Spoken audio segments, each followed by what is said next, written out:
우리가 만드는 국어 2학년 네 번째 시간입니다. 오늘은 일단원 문학의 눈의 첫 번째 소단원인 시의 목소리, 그 중에서도 백석의 고향이라는 시를 같이 살펴보도록 하겠습니다. 선생님 화면에 사진 한 장을 준비했는데 누구의 사진일까요? 네, 바로 이 고향이라는 시를 지은 백석 시인의 사진입니다. 그리고 교과서 20쪽과 21쪽을 보면 이 백석에 대해서 짧게 소개를 하고 있습니다. 보면 백석 시인은 1912년에 태어나서 1995년에 돌아가셨습니다. 굉장히 옛날 사람인데도 불구하고 사진을 보면 이목구비도 뚜렷하고 헤어스타일도 세련됐고 굉장히 잘생겼죠.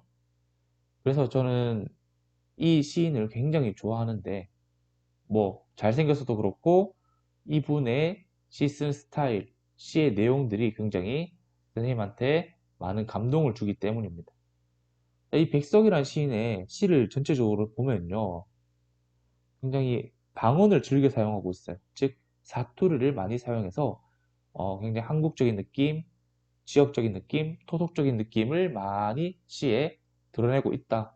그래서 시를 읽을 때마다 되게 뭔가 편안하고 포근한 느낌을 많이 가져다 주는 시인 중에 한 명입니다. 그래서 이번 시간부터 해서 한 2시간, 3시간 정도 이 백석 시인의 고향에 대해 살펴보도록 할 텐데, 자, 시를 보기 앞서서 시적 화자 이 개념 한 번만 정리를 하고 넘어가도록 하겠습니다. 자, 시적 화자가 뭔데요? 시적 화자. 시적 화자가 뭔데? 라고 물으면 뭐라고 대답할래? 시적 화자는 그렇죠. 시에서 시인을 대신하여 말하는 사람입니다. 라고 대답을 할 줄 알아야 됩니다. 그리고 시를 봤을 때 시적 화자를 찾을 줄도 알아야 됩니다. 그러면 시적 화자 뭐 어쩌라고? 시적 화자 왜 필요한데? 시적 화자 뭐 하는데? 걔가 뭔데? 라고 했을 때 어떻게 대답해야 돼? 시적 화자는 어떤 역할을 한다? 시의 전체적인 상황과 정서 그리고 주제를 전달하는 역할을 한다라는 겁니다.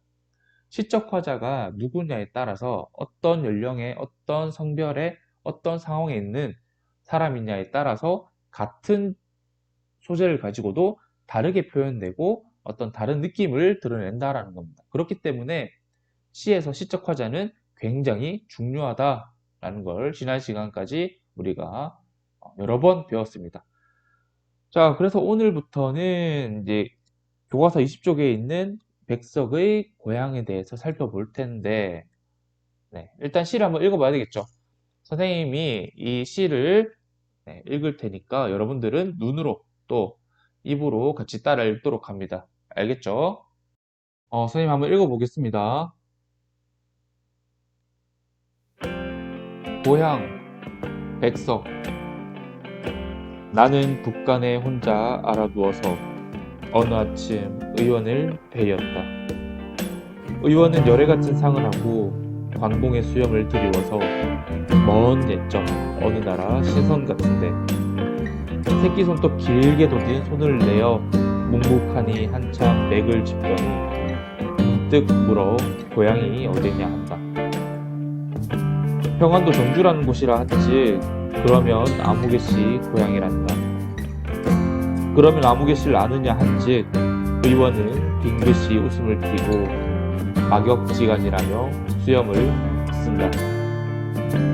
나는 아버지로 섬긴리라 한즉 의원은 또다시 넌지시 웃고 말없이 팔을 잡아 맥을 보는데 손길은 따스하고 부드러워 고향도 아버지도 아버지의 친구도 다 있었다. 여기까지입니다. 여러분들도 꼭 스스로 한번 읽어보도록 합니다. 알겠죠? 자, 그러면 이 시의 전체적인 흐름 한번 보도록 할게요. 이 시를 읽어보면 알겠지만 등장인물들이 서로 대화를 하면서 이야기를 진행시키고 있습니다. 어떤 대화가 어떤 식으로 이루어지고 어떤 행동들이 나타나는지 한번 정리해 볼게요. 자, 북한에서 만난 어떤 의원과 내가 대화를 하기 시작합니다. 자, 몇 행에서 시작하냐면 7번째 줄 7행입니다. 7행에 보면 의원이 이렇게 얘기하죠.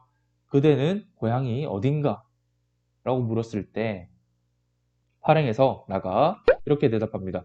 제 고향은 평안도 정주라는 곳입니다. 라고 얘기하니 의원이 이제 구행에서 또 이렇게 얘기합니다. 그곳은 아무개 씨 고향인 것 같은데 라고 얘기하자 시팽에서 나가 다시 이렇게 얘기하죠. 그러면 의원님은 아무개 씨를 아십니까? 라고 묻자 의원이 12행에서 이렇게 얘기합니다. 우린 막역지간이지 라고 얘기하면서 빙긋이 웃고 수염을 이렇게 쓱 쓸어내립니다. 그러자 나가 이렇게 얘기하죠. 21쪽에 13행입니다. 13행에서 저는 아무개 씨를 아버지로 섬기고 있습니다. 라고 얘기하니까 마지막으로 의원이 뭐라고 얘기하죠? 말은 없이 또 넌지시 웃으면서 뭘 한다? 맥을 짚습니다. 이 맥이 이 손길이 내가 느끼기에 굉장히 따뜻했다, 부드러웠다 라고 이야기를 하고 있는 겁니다. 자, 여기까지 시의 전체적인 내용이었고요. 자, 그러면 이 세 가지 질문에 대해서 한번 답을 해보도록 하겠습니다. 자, 첫 번째 질문은 이 시에서 말하는 사람이 누군가, 즉 시적 화자가 누군가 라는 거고요. 두 번째 질문은 이 시적 화자를 알 수 있는 부분이 어딘가 라는 거고, 마지막 세 번째 질문은 이 시적 화자는 지금 어떤 상황에 처해 있냐 라는 겁니다. 그럼 첫 번째 질문부터 보겠습니다. 자, 이 시에서 말하는 사람은 누구일까요? 말하는 사람. 시인을 대신해서 이 시에서 말하고 있는 사람. 겉으로 드러나 안 드러나? 드러나죠? 그래서 누구다? 네. 이 시에서 말하는 사람은 나입니다, 나. 우리가 시적 화자가 나라는 것을 어디서 알 수 있어요? 바로 보이죠? 이 시의 첫 번째 행과 13번째 행, 1행과 13행에 나라는 표현이 정확하게 명시되어 있습니다. 그래서 우리는 시적 화자가 나다라는 것을 말할 수가 있습니다. 그러면 이 시의 시적 화자인 나는요, 지금 나는 어떤 상황에 처해 있는데, 지금 어떤 상황에 처해 있고, 지금 뭘 하고 있는데, 라고 했을 때 어떻게 대답할 수 있을까요? 그렇죠. 복관이라는 곳에 혼자 알아두어서 아침에 의원을 만났고, 진료를 받고 있다 정도로 정리를 할 수가 있겠습니다. 그럼 우리가 여기서 궁금한 거, 북관이란 곳이 어딘데요? 북관이란 곳. 책 20쪽에 보면 함경도의 다른 이름이라고 나와 있긴 한데, 자, 함경도가 어딘지는 알아야 우리가 시를 조금 더 잘 이해할 수 있겠죠. 자, 이 지도에서 봤을 때 함경도와 평안도 정주는 둘 다 현재 북한 지역에 있는 지역 이름입니다. 그 중에서도 지금 시적 화자가 있는 곳인 북관, 즉 함경도는 어디냐? 이 동쪽의 위쪽, 동쪽 위쪽이 바로 북관이고요. 그러면 시적 화자의 고향인 평안도 정주는 어디다? 반대쪽인 서쪽에 있는 지역의 이름입니다. 이런 기본적인 정보들을 알고 시를 보면 조금 더 이해하기가 좋을 것 같아서 쌤이 준비를 해봤습니다.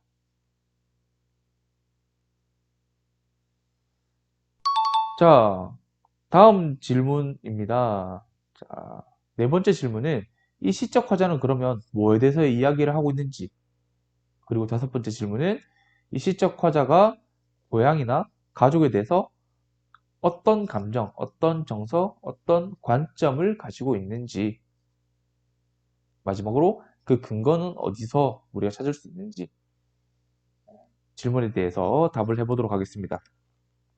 자, 네 번째 질문입니다. 시적 화자는 무엇에 대해서 얘기하고 있어요? 뭐에 대해서 얘기하고 있는데?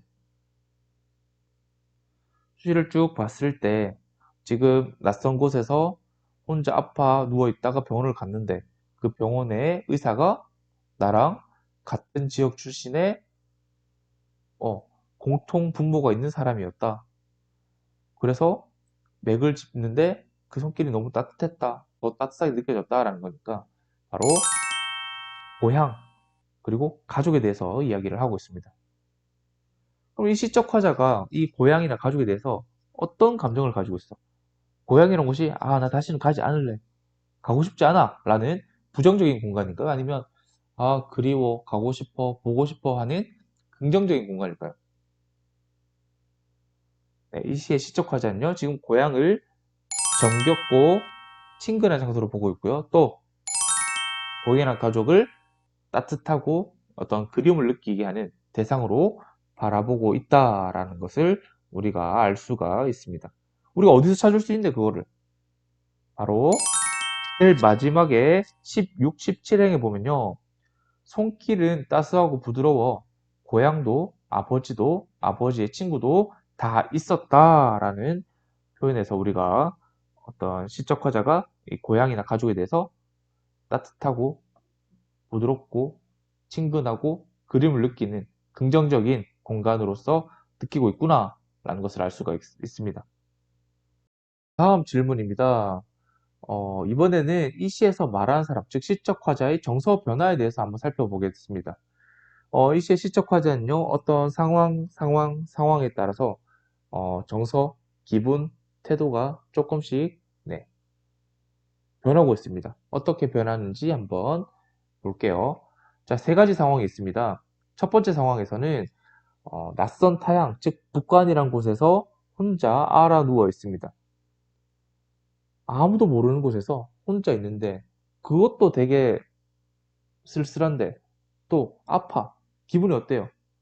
굉장히 외롭고 힘들겠죠.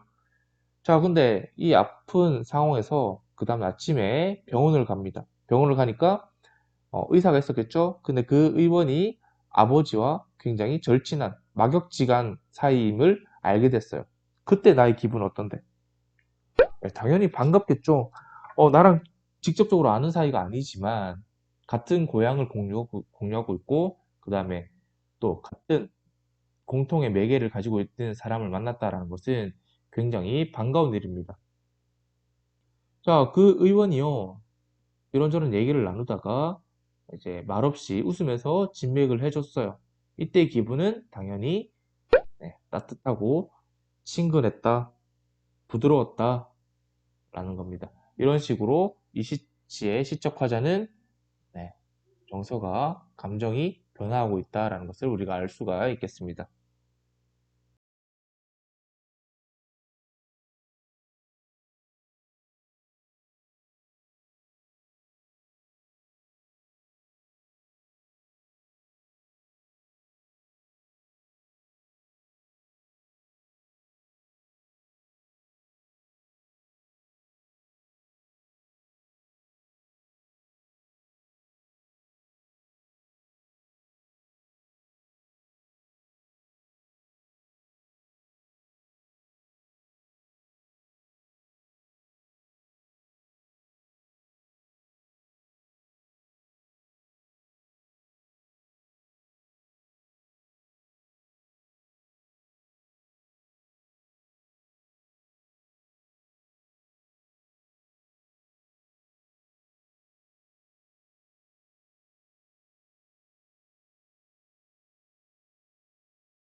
오늘은요, 이 백석 시인의 고향이란 시를 한번 읽어보고 시적 화자와 시적 상황이 어떠한지, 그리고 시가 어떻게 전개되고 있는지, 그리고 시에서 시적 화자가 정서의 변화를 어떤 식으로 나타내고 있는지, 마지막으로 이 시에 등장하는 인물들이 어떠한 관계로 엮여져 있는지에 대해서 한번 살펴봤습니다.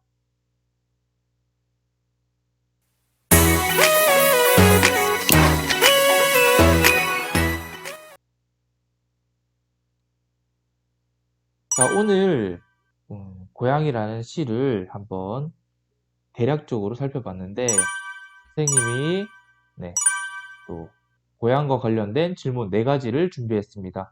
첫 번째 질문은요, 시적 화자의 개념, 마지막으로 또 정리를 해보고요. 두 번째 질문은 이 백석의 고향에서 시적 화자가 누구인가? 세 번째 질문은 이 시의 전체적인 분위기를 한 단어로 표현했을 때 어떻게 표현할 수 있는지, 마지막으로 이 시의 시적 화자가 처해 있는 상황은 어떠한지를 어디에 올리느냐? 학교 홈페이지 교사도움센터 과제제출방 2학년 국어입니다. 제목은 학년 반 번호 한 칸 띄우고 고향이라고 해서 올리면 되겠습니다. 어렵지 않으니까 과제는 꼭 가도록 합니다. 출석과 관련되기 때문에 놓치지 않도록 합니다. 아시겠죠? 자, 오늘은 여기까지 하고요. 다음 시간에 고향 심화된 내용으로 만나도록 하겠습니다. 수고하셨습니다.